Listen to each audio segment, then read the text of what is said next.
રાજકોટ જિલ્લામાં માવઠાના કારણે રવિ પાકને વ્યાપક નુકસાન થયું છે। કમોસમી વરસાદ પડતા ખેડૂતોના તૈયાર પાકને મોટું નુકસાન થયું છે। ઘઉં, ધાણા, એરંડા સહિતના કેરીના પાકને પણ વ્યાપક અસર થઈ છે। કમોસમી વરસાદને કારણે ખેતરોમાં જમીનદોસ્ત થયા છે। ખેડૂતોને ભારે નુકસાની વેઠવાનો વારો આવ્યો છે।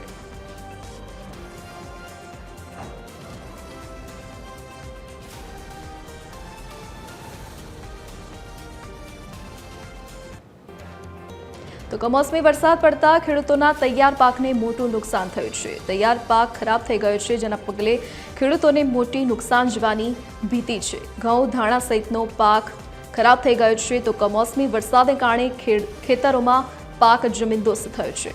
માવઠાના કારણે રવિ પાકને ભારે નુકસાન પહોંચ્યું છે। વધુ વિગતો સાથે સંવાદદાતા રવિ મોટવાણી આપણી સાથે લાઈવ જોડાઈ ગયા છે। રવિ, જે પ્રમાણે હવામાન વિભાગે આગાહી કરી હતી કમોસમી વરસાદ વરસ્યો છે અને ખેડૂતોને મોટું નુકસાન થયું છે।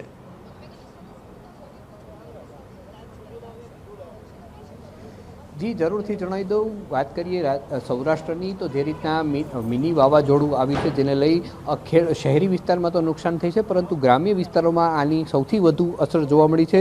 સૌરાષ્ટ્રમાં જે ખેડૂતો છે તેને પારાવાર નુકસાની સહન કરવાનો વારો આવ્યો છે। કહી શકાય કે વાવેતર થતું હોય છે ઘઉં, લસણ, જીરું સહિતના જે પાકો છે તેમાં મોટા પ્રમાણમાં નુકસાન થઈ છે। આપણી સાથે કેટલાક ખેડૂતો જોડાયા છે, તેમની પાસેથી જાણવાનો પ્રયાસ કરીશું। શું નામ આપનું? મારું નામ દિનેશભાઈ છે। દિનેશભાઈ, આ માવઠું થયું શું અસર થઈ ખેડૂતોને? હવે ખેડૂતોને તો આમાં અત્યારે તો જો પાકની લણણી ચાલુ જ હતી, આ જે છેલ્લો બીજો અને ત્રીજો અને ચોથા મહિનાના એન્ડ સુધી જે અત્યારે ખેડૂતનો મધ્ય તે ગણાય તો એ અત્યારે ત્રીજો મહિનો છે। સંપૂર્ણપણે અત્યારે બધાની કામગીરી જે ખેત કાપણીની છે એ સંપૂર્ણપણે પૂરજોશમાં હાલતી હતી। જે હાર્વેસ્ટર હાલતા હતા, થ્રેસર હાલતા હતા, ચણા, જીરું, ધાણા બધામાં અત્યારે ફૂલે ફૂલ હાલતું હતું।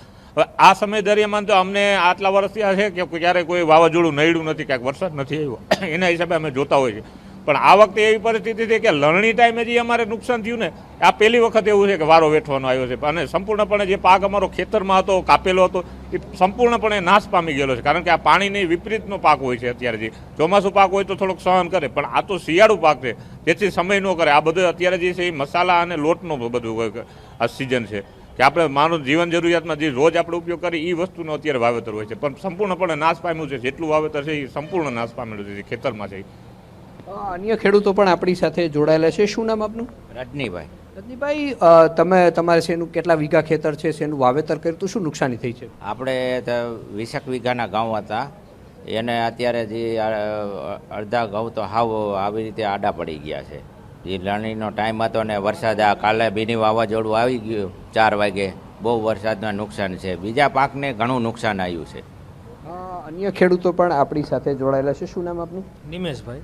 નિમેશભાઈ, તમારે શેનું ખેતર છે, શું વાવણી કરી હતી, કેટલા ટાઈમથી મહેનત કરતા હતા, શું કહેશો? મારે 8 વીઘાના ઘઉં છે, ઘઉંનું વાવેતર જ કરેલું હતું અને હજી આ 2-3 દિવસમાં નીકાળવા માટેની વાત ચાલુ હતી।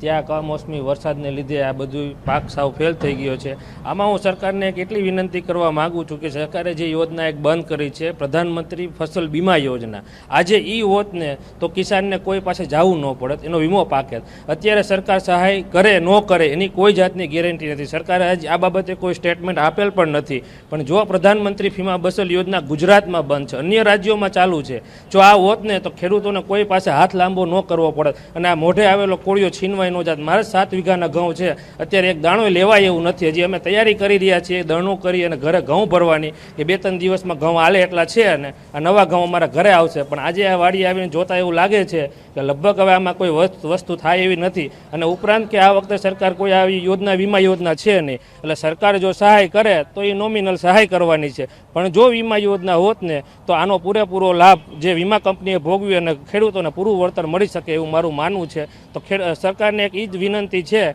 કે જે પ્રધાનમંત્રી વીમા ફસલ યોજના છે ને એ શરૂ કરો। કારણ કે હવેના વાતાવરણ એવા છે, ગમે ત્યારે ગમે તે વરસાદ થાય છે, કોઈ સિઝન જોવાતી નથી, કોઈ પણ ટાઈમમાં વરસાદ આવી જાય છે। તો અત્યારે ખેડૂતનો એકમાત્ર આધાર હોય ને તો એ વીમા યોજના છે, જે સરકારે બંધ કરી દીધી છે, એ તત્વરે ચાલુ કરે અથવા આમાં કોઈ વિચારણા કરે। તો ખેડૂતો છે તે કહી રહ્યા છે કે જે અમારે જે નુકસાની વેઠવાનો વારો આવે છે તો તેના માટે અમને સરકાર સહાયતા કરે અને એવો કોઈ ઉપાય કરે કે જાણે અવારનવાર માવઠાની જે માર પડતી હોય છે તેમાંથી ખેડૂતોને વળતર યોગ્ય મળી રહે તેવી માંગ કરી રહ્યા છે। જી રવિ, વિગત સાથે જોડાવા બદલ આપનો આભાર। તો કમોસમી વરસાદને પગલે ખેડૂતોને મોટું નુકસાન થયું છે. રવિ પાકને નુકસાન પહોંચ્યું છે તો ખેડૂતોનો તૈયાર ઉભેલો પાક નુકસાન પામ્યો છે.